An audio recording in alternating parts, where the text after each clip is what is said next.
right, we'd like to welcome Adam Scott to the interview room here at the Fedex St. Jude Championship.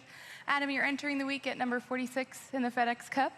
3 top 10 finishes this season. Can you just recap your year as we head into this playoff stretch? Yeah, I think it's been a tough year to get some momentum going for me, but I finally did there over in the UK, having a good result at the Scottish Open and the Open, and helping my cause into the playoffs a lot. And, you know, just spent the year trying not to get too frustrated with not getting great results, and finally came around. So I'm excited for the next few weeks, and hopefully I can play well here and go all the way through Atlanta. Speaking of playing well here, you finished T5 in 2022. Can we just get overall comments on the course? I know you just came from your Pro-Am. Yeah.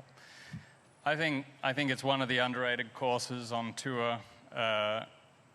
You know, it requires, or at least tests every part of the game, especially mentally. The patience needed around here. It doesn't really stack up yardage-wise with some of our big courses, but there's precision needed around here, and it's hard if you're off, whether you're playing from the rough, off the fairway, or missing greens. It's not easy to scramble for the whole week. So I like this golf course. It's a good challenge, and I've had some good results here in the past. With that, we'll open it up to questions. If you can just raise your hand, we'll get a microphone over to you.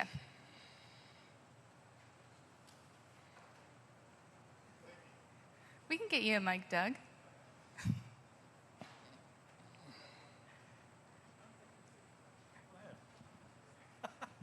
Caught you off guard, Doug.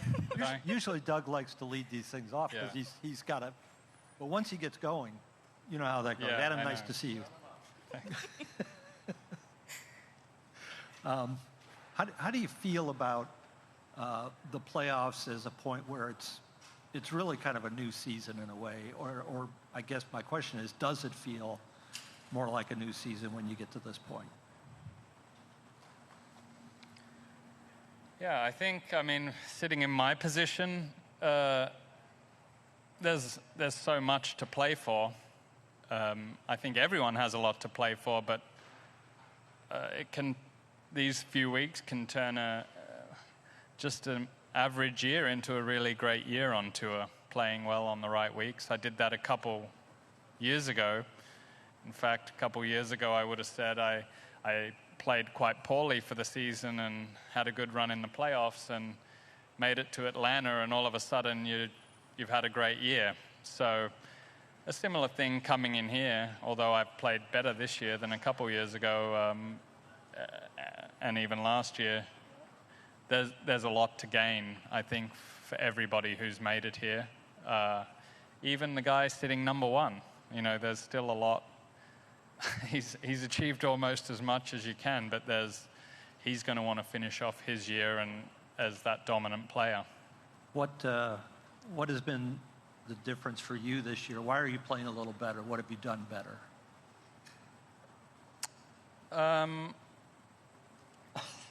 Yeah, you can answer that, Doug. I don't know. I think I've improved in most areas of the game this year, although not drastically. But you know, I've tried really hard. Does that count? I've tried really hard because I find it really challenging at this point playing mediocre golf, and that's very frustrating. And like I said, opening up here, I've tried not to get frustrated. I felt like it's close, and you know, I was moving some equipment around this year, and with all the right intentions, not always landing in the right spot. But I feel like just before the Scottish Open, through the bag, landed in a good spot, and that's been very helpful confidence-wise, and I think it showed in my results straight away. How did you land in the right spot? I caught up with kind of my trusted advisor from years of work with him on equipment back in the UK, and you know, a little bit of a heart-to-heart, like, Adam, you know, what's going on here? What have you been thinking about? Because I've kind of been out there doing it a little bit on my own, and just got everything lined up a little better, and you know, I think over the last couple years probably undervalued that part of the professional game. You know, equipment and technology is a big thing. You see it every week, guys working on TrackMan, and that's not really where I've grown up. And yeah, if I was critical of myself, although intentions being right, I probably didn't manage that as well as I could have, and certainly see the need to be more on top of that going forward. Was there a certain piece that you sorted out before the 2 weeks in Scotland? I think most notably, like changing the shafts in my irons was a big one, and my driver as well. And you know, just getting that to match up better with my golf swing made a big difference to the shots and therefore the confidence. And you know, it's tricky when you start testing shafts. I mean, there are thousands of options, so it's helpful to narrow it down and not get lost in testing, especially in the middle of the year. I was going to say, is it even more trickier in July than it would be in December? Yeah, I think, you know, in fairness to these guys who are the club fitters, you know, their knowledge is helpful in narrowing it down, you know, and that's why I found that so valuable, because I knew it wasn't right, and it's frustrating to play on when it's not quite in the right spot. And it is one of those things, as soon as the iron shafts changed, the first swings, they just felt easy again. Yeah, to that point, I was going to ask you, when you say mediocre golf, is it in the scoring or is it in the quality of shots? And I think you're alluding to maybe quality of shots. Yeah, like I think I can do so much better. I'm a fairly experienced player, know how to score even on a bad day, so I generally think I can get the most out of myself most of the time, but when you're not striking it well and it's not finishing close to the hole, it's hard to compete out here. You know, I felt like all my shots finished 10 feet further away than they really should. And Alistair next. Hey, have you ever made any changes heading into the playoffs when it comes to equipment, or was it mainly just in Scotland? I actually have. I did switch to another set of irons this week, but that was always the intention. I mean, the turf conditions in Scotland is very different than here, so I'm kind of using the irons that work the best. Time for a couple more. Go to Sean next. Sorry, is the trusted guru, is that Trevor, or is this some club Sherpa in England? I don't know if I should call him a club Sherpa, but yeah, Liam McDougall works for Titleist, and you know, I think the thing I would say is we've always he talks my language when it comes to technology, and he has a good understanding of, you know, how my game's evolved and what my game style is. I think Trevor's a bit of a guru as well, but when it came down to fitting this stuff, it was with Liam in the UK. And what's the basic gist of how the shafts are different? I guess they're a different profile and slightly different weight. So, you know, what they encourage or promote in the swing is a little different. So, you know, if my tendencies, you know, are to go to the right, and if the shaft's promoting more right, then you're in a bit of a fight. You're going right. And after a while, you know, you start fighting that, and it can throw your swing off a little bit. So it's kind of balancing it all out. We'll go to Doug and then Mitchell. Did you, Adam, did you take any, or did you sense any stick last year for having so many exemptions to the signature events? This year? This year, yeah, it feels like last year. I mean, I think I had 5 of 8, maybe. Earlier in the year, it seemed to get a bit of beat up in the media, and some guys were unhappy, I guess, that it seemed like the board members were getting the exemptions. but I just have the comment that it's up to the tournament. There are exemptions there for the tournament. They can invite who they like, and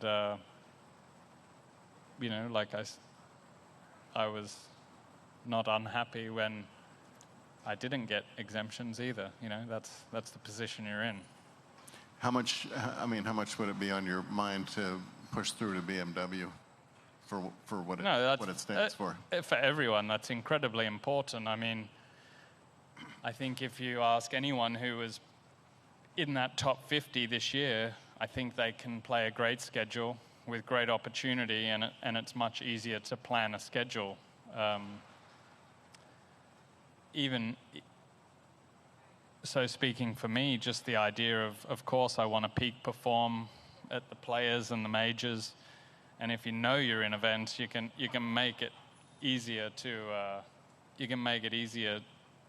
to kind of work your schedule than if you play good in a swing and then get in another one. You're adding events, and of course you don't want to miss signature events if you get the opportunity to play them. But just being in control of your schedule, I think, is the most important if you're considering trying to challenge, you know, for the big events and challenge for the FedEx Cup.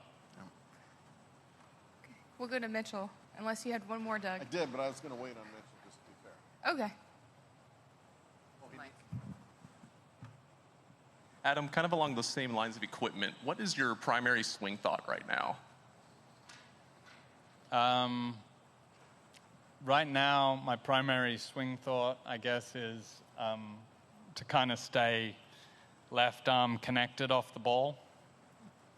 And then secondly, Xander and Scotty have both had successful years this year. If you had to choose a year of theirs to have, which one would you choose out of their two? What do you value more and why? It's a tough one. I'd pick Xander's year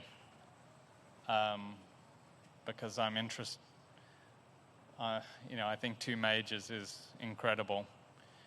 But if you picked me to vote on the Player of the Year today, I'd probably vote for Scotty. I don't know if that even makes sense, but it's a strange situation. These two guys playing so well. Last one with Doug. All right, we had this conversation probably in about 05, 06 when Tiger was going at a quite significant level, and it became a question for other players, and I think you're probably among them, whether you aspired to someday be #1 in the world. How hopeless does it seem? Do you get that sense at all that Xander could be feeling that? I mean, a remarkable year, and he's a million miles behind Scotty. Are we kind of seeing that play out again? It might be a little early, you know, to have that kind of direct comparison to what was going on back in 05. I mean, Tiger had been at a clip for 6 years there. I mean, it's fair to say Scotty's been at a pretty good clip the last 2 years, so he's well on his way. It is remarkable what he's doing. I don't think Xander should give up hope just yet, though. I think he's got it in him. Adam, thanks for the time. Okay, thanks.